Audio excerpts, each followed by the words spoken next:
Le 17 mars 2025, la deuxième conférence du Mandarin TV Club s'est tenue au Centre Events Paris sur le thème « Comment piloter la croissance de l'entreprise ».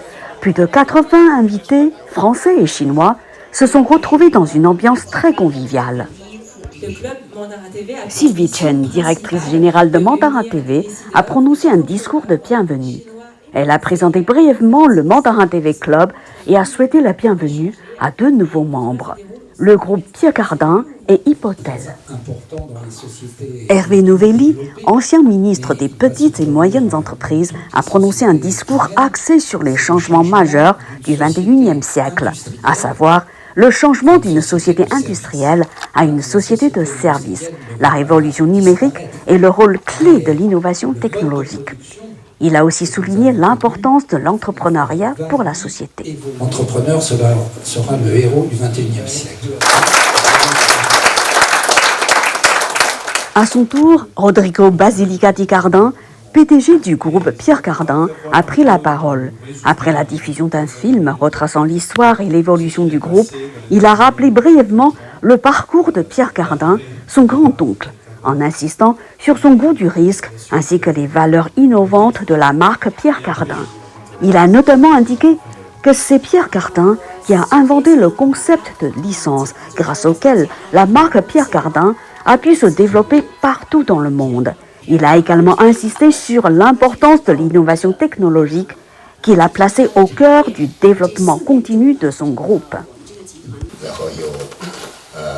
Enfin, Hou Juncheng, président du conseil d'administration de Proya, a révélé les secrets de réussite de son groupe qui, en 20 ans seulement, s'est imposé comme numéro 1 du secteur cosmétique chinois. Après la diffusion d'un film institutionnel, il a expliqué que le succès de Proya s'explique essentiellement par 3 facteurs. D'abord, le bon moment, c'est-à-dire le contexte de création de Proya en 2003, marqué par la réforme économique de la Chine et le fait que les consommateurs chinois ont commencé à s'intéresser aux produits cosmétiques. Ensuite, le bon endroit, car Proya a été fondé à Hangzhou, capitale du Zhejiang, connu pour l'essor de son e-commerce, principal canal de distribution des produits Proya. Enfin, les bonnes personnes, autrement dit, les 3 cofondateurs de Proya, dont Hou Juncheng, ont créé une culture d'entreprise caractérisée par la diligence et l'esprit d'équipe, une équipe soudée et dynamique. La méthode de gestion de Proya a également contribué à son succès. Celle-ci repose sur une sélection rigoureuse des matières premières, l'utilisation des meilleures formules scientifiques, mais aussi celle des équipements de production les plus avancés du monde sur le plan technologique.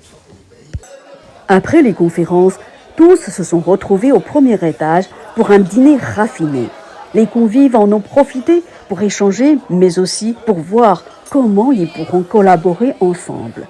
C'est aussi ça le but du Mandarin TV Club, créer des opportunités de rencontres, mais aussi de business.